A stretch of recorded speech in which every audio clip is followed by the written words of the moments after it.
Well guys, we have finally made it. Harry Potter and the Deathly Hallows Part 2. I have talked about every Harry Potter movie leading up to Fantastic Beasts. Let's get going with the final one. Something about this film that contrasts very much so with the others is how fast-paced this movie is. Right from the get-go, you feel like you're just in it. It's instantly going and you better get on this ride or it's gonna leave you behind. It is one of the shorter Harry Potters, so that definitely has something to do with it as well, but it's also a Harry Potter film that doesn't have to set up anything else. Everything comes to a halt in this movie. Everything ends in this film, and so there's no need to build up various arcs. This movie is where everything explodes, and from beginning to end, this film is a non-stop ride of intense drama and action, really heartfelt character moments, and all of these things you've been waiting to see forever finally happening.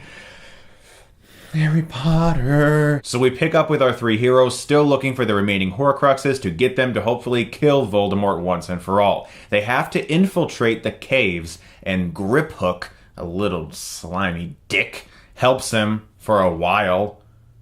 Ass. And here we get a really fun underground cave sequence where we meet the dragon, and this thing is so beautiful. I love this creature. It's one of my favorite creatures in all of the Harry Potter world. And they ride this dragon to safety and then plummet down into the water. And then we get a cool fan fiction-y moment where everyone takes off their clothes.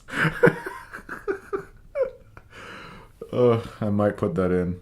Maybe I won't. No, fuck it, I'm putting that in. Here they meet up with Neville, who leads them underground to Hogwarts. So nice to be back in Hogwarts. This school wasn't in part one, and it feels like you're returning to this place of comfort, despite how dark it is, and despite how everyone is like, oh no, everything's shitty. But what's really affirming in this movie is you finally see everyone look at Harry Potter and go like, you were right all along, we're with you, let's do this thing, man. The faculty and the students, they're all just together on this, and you feel like you are about to witness something truly epic. And later when Snape is interrogating the students, trying to figure out where Harry Potter is, Harry's just like, hey, screw it, here I am, I'm right here. Yeah, deal with it. Harry's done hiding. This is the movie where he truly steps into the role of leader. He did that in other films like Order of the Phoenix when he helped teach the kids. But in this film, it's truly when he's like, you know what?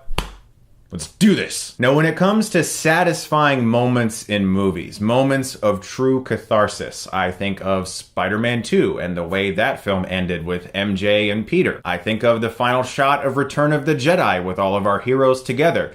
And I think of McGonagall fighting Snape and then banishing Slytherin to the dungeon. So much pleasurable happiness comes from this moment. And Maggie Smith is just like the most adorable grandma of all time when she's like, I always wanted to do that. And what's really special about this film compared to the others is how urgent everything feels. There's a level of stakes here that makes everything feel very in the moment. Everything feels like we are in this right now, and this is when the big attack begins. Voldemort and his forces against Hogwarts. This is where everything comes to a head, and this is where the film gets even better. Ron and Hermione are able to destroy one of the Horcruxes with the Basilisk Fang. Voldemort and his forces eventually take down the shield surrounding Hogwarts. Draco and his dumb idiot friends burn down the Room of Requirement. I mean, in one final last act of idiocy, these people have to do something dumb. Can they just be normal for one movie? Can they just be like, okay? Can they at least be semi-okay for one film? No, they gotta be dicks to the last minute. And man, I thought Dobby dying was hard. Now I have to watch possibly my favorite character in all of the Harry Potter films die. Snape's death, though, is handled really well. It's heartbreaking. I mean, it's just... There's a bit of an info dump, though, with this scene where you learn about Snape's past and how he loved Lily Potter. This is much needed, though. It really tells you a lot about his character, and when you rewatch all of the other films with this knowledge, everything just feels so much more in focus now. And Snape is even more of a heartbreaking character after you learn this. Now Harry goes off into the forest to challenge Voldemort alone. We get a beautiful scene involving his parents, and Voldemort kills Harry Potter. What? But I love the following scene with Dumbledore and Harry in limbo, where Harry learns some things about himself, the fact that he had to die for this to happen. Harry Potter's body is brought back to Hogwarts, and Neville makes the most inspiring, heartfelt, awesome speech you could possibly imagine. Harry Potter's just like, I'm back!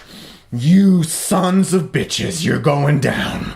Yes, everything is so satisfying right now. So much is just coming to fruition. And this is where Harry Potter and Voldemort finally have their epic showdown, and Voldemort dies. He just melts away and turns to ash, and you're just like, so long, sucker! As Harry is walking through Hogwarts and he sees everybody picking themselves up, he looks at all these characters, all these people he's known for so long. You get this amazing sense of euphoria. It just feels so right. And the ending of this film showing Harry and Hermione and Ron grown up with kids of their own, sending them off to Hogwarts, it could not have ended better, in a more satisfying way for fans. And I gotta say, they did it!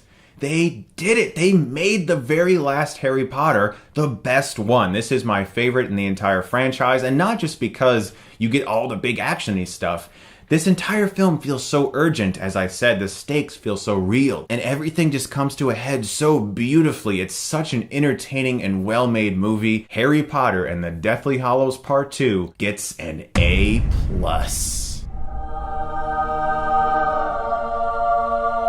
Guys, I am done talking about the Harry Potter films. I had such a great time talking to you guys about these movies this year. I'm looking forward to Fantastic Beasts. Thank you very much for watching this series.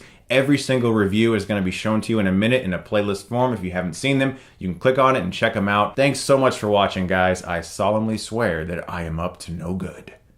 If you like this, you can click right here and get Stuckmanized.